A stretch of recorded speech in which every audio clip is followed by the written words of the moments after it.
So, César, where would you rank the experience, kind of pleasurable experiences in your life of going into the cinema, warm popcorn, sweet for you, salt for me, No, mix for me. mix for you, a nice Coke, Diet Coke if you're honest, and settling down to watch a film in the dark with fellow members of the public?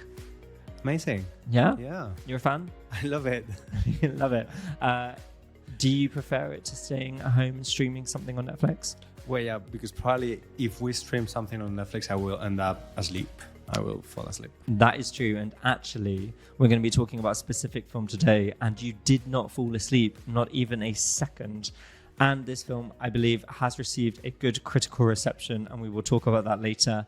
But the most glowing endorsement it could possibly receive is the fact that you stayed awake. Yeah, and it was a very long film. It was a very So long it's film. even better. Yeah. So let's find out more in a moment. But before, welcome to English and Beyond. This is an advanced level podcast for learners of English as a foreign language. If there's anything that you find difficult about this podcast, there is a free transcript and free vocabulary flashcards available on www.morethan.a language.com. And I hope that you will need to use the flashcards because we have loads of very high level cinematic vocabulary in this episode. Shall we begin? Yeah. So, César, we went to the cinema, we went to the movies, we went to see a film last night. Mm-hmm. What did you think of it? Well, what was the film first? About the film or about the whole experience? Let's talk about both. Okay, so we'll start by talking about the film. Mm-hmm. And then we can talk about the cinematic experience. Well, okay. There was this film called Sinners. Mm-hmm. I didn't know anything about it. Yeah. Only one person recommended it to us, and we went to see it. Mm-hmm. We went to see it yesterday with some friends. I didn't even watch the trailer before going to see it. So and you can say that we both went in completely blind. we went in completely blind. That's true. In fairness, I had looked up the length of the film because I wanted to know how long it was. Yeah, was it going to be a sprawling epic of a film, or just kind of a little short 90-minute? Yeah, and it happened to be a very long film, very weird film as well. We don't want to give or do any spoilers. Yeah, you don't want to give any spoilers. Okay, but yeah, it wasn't what you expected from a horror film. Let's put it that way. Did you like it? You liked it a lot, I think. I actually did like it. Yeah. I thought that it was good because it was not formulaic, which means that it didn't move to the kind of same usual formula.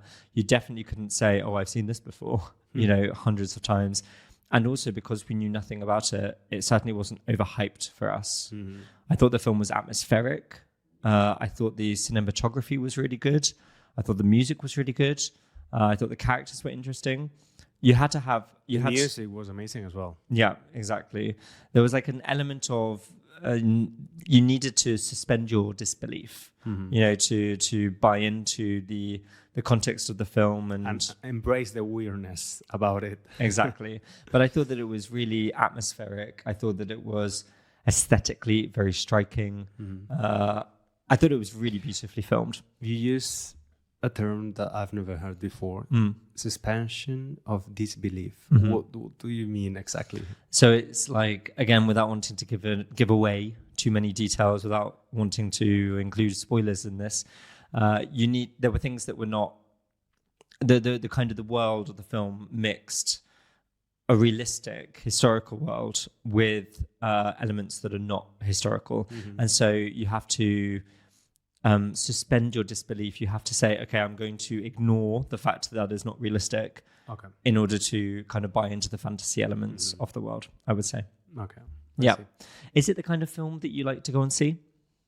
Well, I think it was definitely the type of film that you want to see at the cinema, right? Because of the music, to get the full silver screen experience. Exactly. Yeah.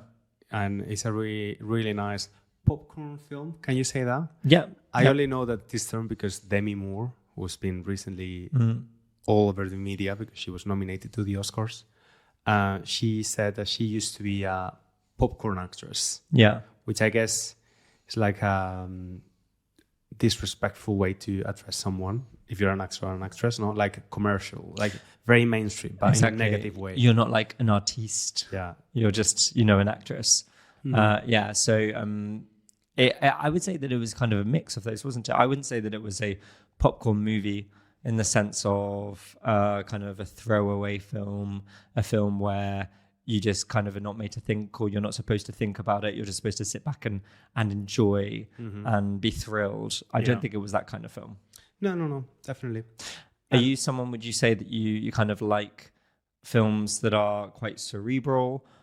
We could say kind of like Oscar bait films where you feel like they've written and shot them specifically with the hope of winning an Oscar? Or are you someone who prefers something that's maybe a little bit more mainstream, a little bit less, depends how your perspective is. Some people might say pretentious. I think it's a bit like the music for me. It depends on my mood. If I'm maybe slightly on my blues, or if I'm feeling the blues. Are you trying to talk about this from the film? Because there's a whole blues, blues music motif. If I'm slightly depressed, slightly sad, low mood kind of thing. You can say if I'm feeling blue. If I'm feeling blue, I thought you can say I've got the blues. You can say I've got the blues as well. Perfect. Yeah. So if I've got the blues or I'm feeling slightly low, I'd rather go to the cinema to watch something more, lighthearted, less intense. But I'm quite eclectic when it comes to cinema and movies. I don't have any favorite genre, to be honest. Genre. Yeah, we try to say it like the French. I don't know how the French actually say it, but we say genre. Okay. Yeah. Do you think that this film is going to become... do you think it's got good ratings? Well, based on what you've seen, do you think that it's likely to have been kind of critically acclaimed or critically panned? I think it's been critically acclaimed, both by the critics and by the public. Yeah, so it's received a positive welcome, a positive reception from the audience. I checked on different websites and it's got like 8 out of 10 rating. So I guess it's really good. We were saying that it was a weird experience, not only because of the film, but also the people at the cinema. Because I feel like every time we go to the cinema, there's some people either talking a lot, or yesterday, for example, these people came very late. And then they tried to get their seats, but their seats were taken by someone else. So they had to go somewhere else. And this couple started arguing. They were standing up in the middle of the screen and shouting each other like, "Don't push me, don't rush me." And I was like, "Wow, it's funny because it always happens in Valencia, right? That like people are slightly more shameless when it comes to respect the silence that you require in a screen cinema." I think it's true that we can call it like the cinema etiquette is different in Spain, or at least in Valencia. It's very relaxed. Very relaxed. Yeah. And I think, to be honest, I think it was a testament to how entertaining this film was that people weren't talking throughout, like in other films that we've been to. Because in other films that we've seen recently in the cinema here, people have just constantly been chattering, talking away during the film, which does kind of somewhat impact your experience. And you kind of go to the cinema. Well, it's difficult because you go to the cinema to be surrounded by other people, right?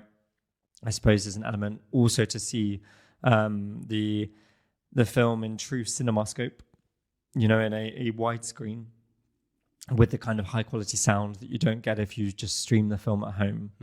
But I think there's a fine balance, isn't there, between the enjoyment that you get from being in a public space and the fact that sometimes that involves interacting with the public. Yeah.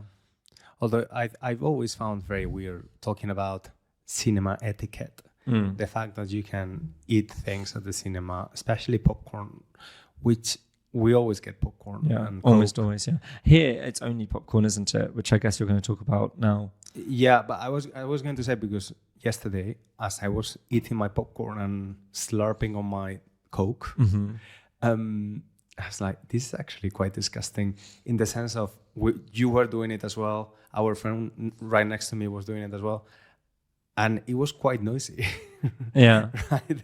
Like I could hear you both Well, chewing on popcorn and... I was quite conscious of this actually, because normally I am much quieter than you, and it's funny that you should say this because I normally feel a little bit uncomfortable, right? Because you are totally nonchalant about it, you're totally relaxed.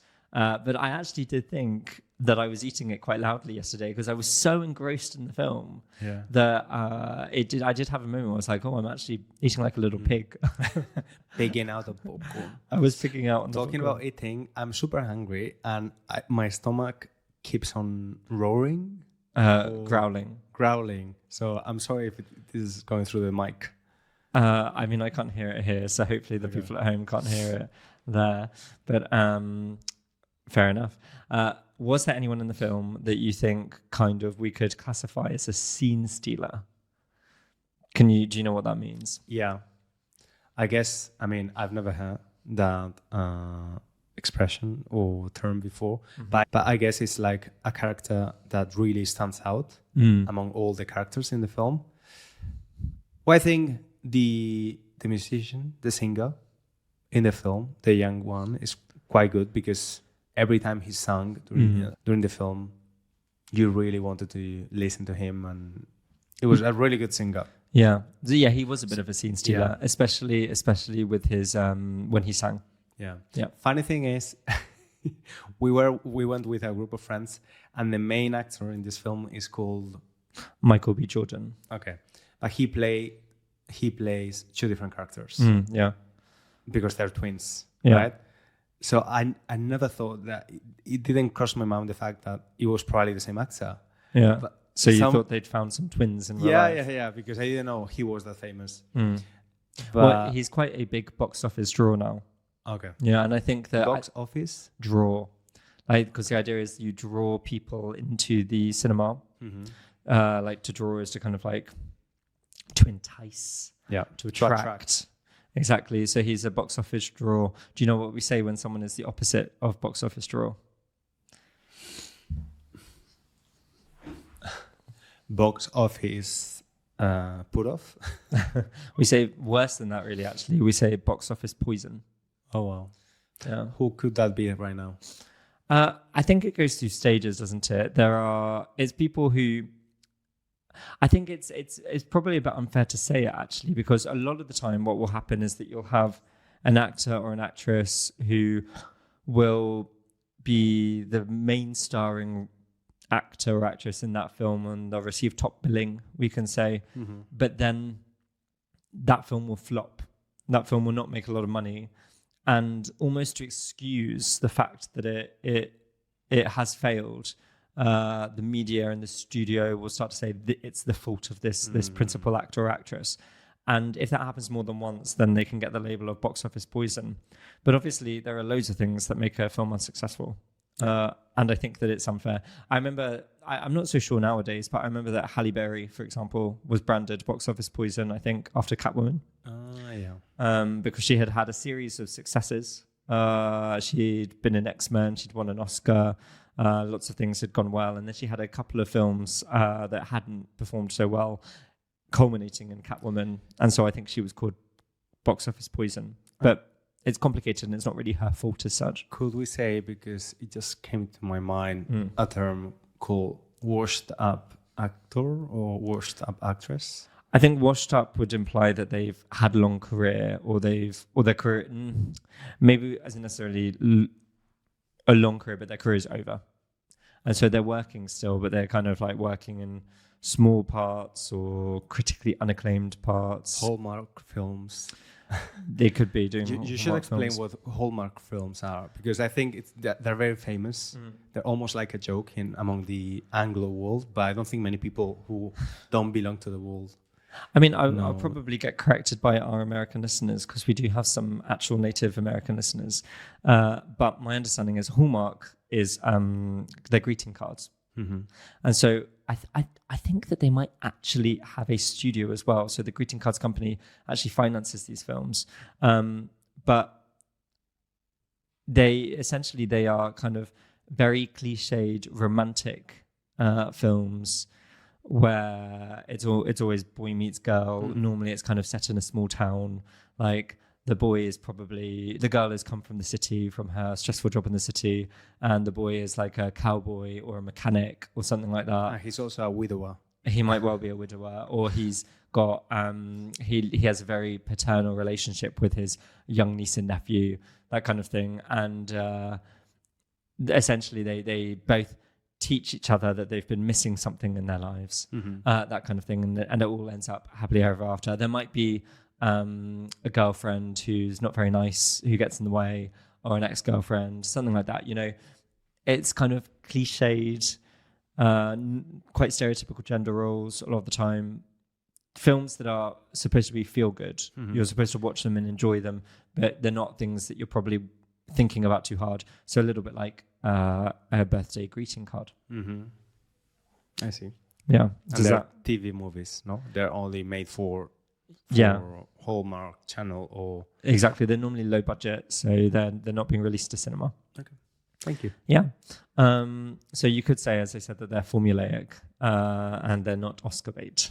We could say, to reuse those words again. So do you have a favorite film just to finish off this episode? Yeah. Oh, wow, that was quick. Yeah. Well, I've got two. From when I was little. The first one is Forrest Gump. Oh, yeah. Which is not like a film for kids exactly. No. But you can see why your parents might kind of mistake it for a film for kids. Maybe. But there was something about the film that really attracted me when I was little. And I remember my mom bought it for me in VHS, in a tape. The funny thing about this film is that the older I got and the more times I watched that film, I understood better the plot, not the whole story. Because things like sex or, abusive relationships, drugs, I didn't understand when I was little what it was going on. Yeah. And now I do. And the other one is, and I think this is very basic for many kids from our generation, Hook. Oh yeah. It was a incredible cast. Yeah. Like I think off the top of my head, I think it's Robin Williams, Julia Roberts, Dustin Hoffman. Yeah. The director I think is Steven Spielberg. Yeah. I think it was supposed to be hugely successful, but instead it kind of flopped. Such a good film. Yeah, we loved that film as well in my household when I was growing up.